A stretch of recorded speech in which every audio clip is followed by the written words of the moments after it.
अंत भला तो सब भला। रोली की शादी उसके माँ बाप एक आलसी लड़के से करा देते हैं। चलो, रोली की शादी हुई और हमने गंगा नहाई। और क्या, बेटियां तो होती ही हैं बोझ। हाँ, पर अब क्या चिंता, उतार तो दिया बोझ तुमने, अब वो लोग समझे। ससुराल में रोली का पति कहता है, देखो, मैं कोई काम नहीं करता, ये बात तुम्हारे मम्मी पापा को बता दी थी मैंने। अब जो किराया आता है दुकान का, उसी से घर का गुजारा करना है। कभी भूल से भी कोशिश ना करना किसी चीज की डिमांड की। क्या मम्मी पापा को पता था कि आप कोई काम नहीं करते? और क्या, बड़ा अच्छे से पता था। उन लोगों को तो तुम बोझ लगती थी, बोल रहे थे कि बस शादी कर लो और कोई मतलब नहीं है।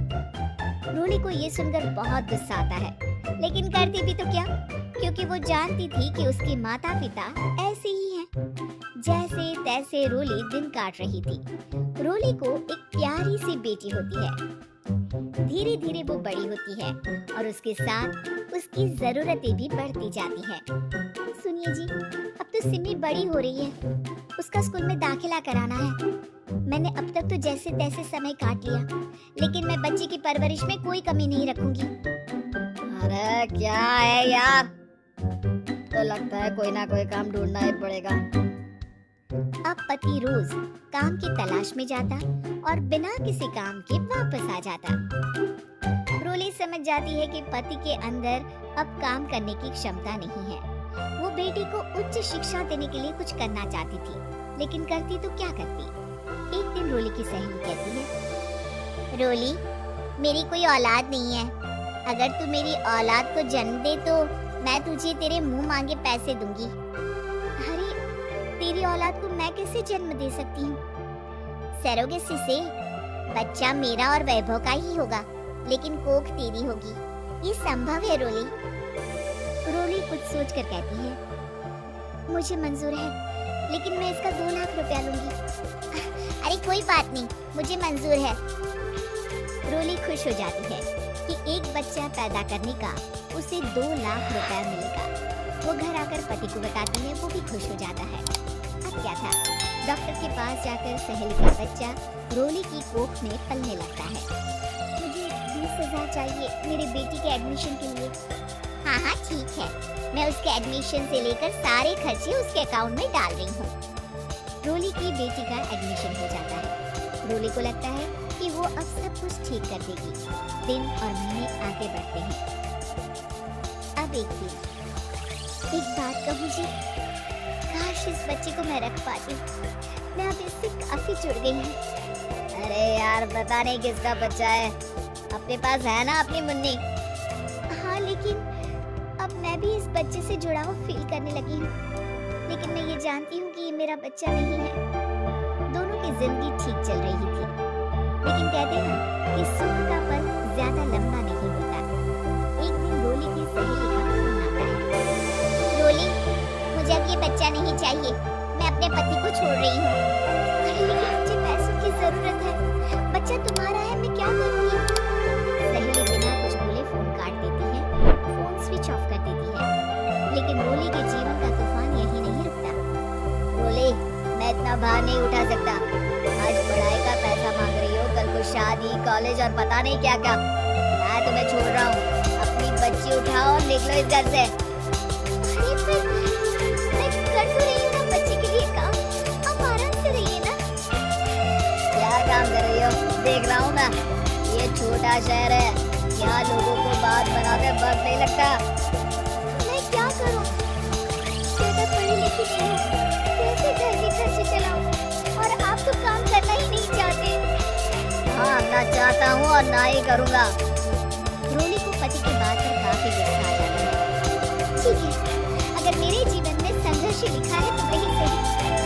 इस वक्त पति होने के नाते आपको मेरा साथ देना चाहिए था, लेकिन नहीं, आपने तो इस हाल में मुझे घर से बाहर निकालने की बात कह डाली।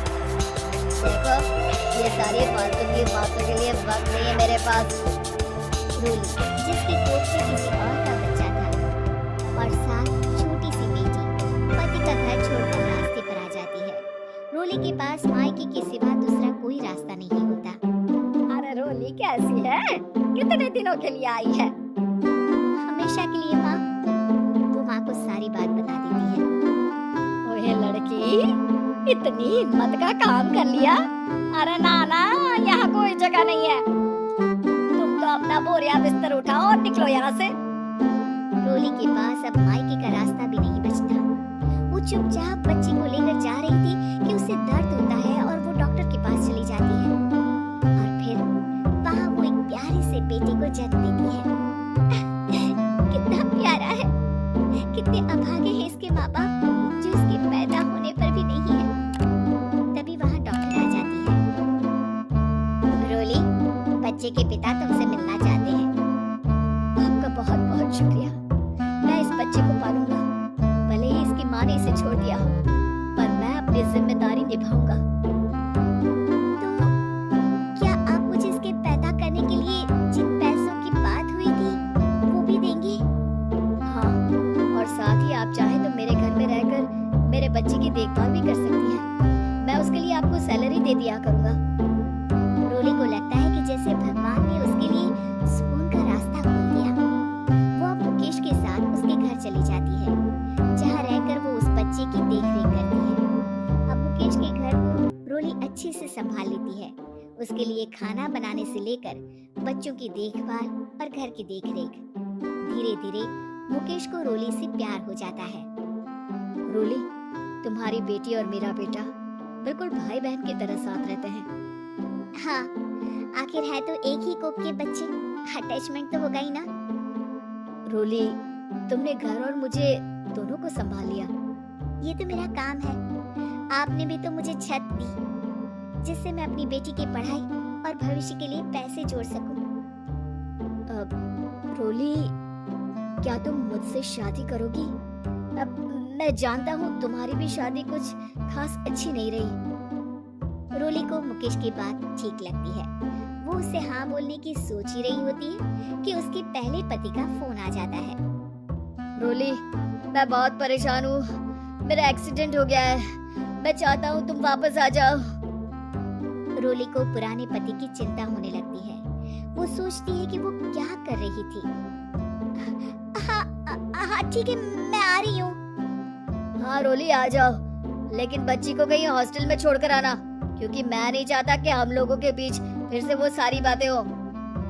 रोली को समझ आ जाता है कि पति आज भी सुधरा नहीं है।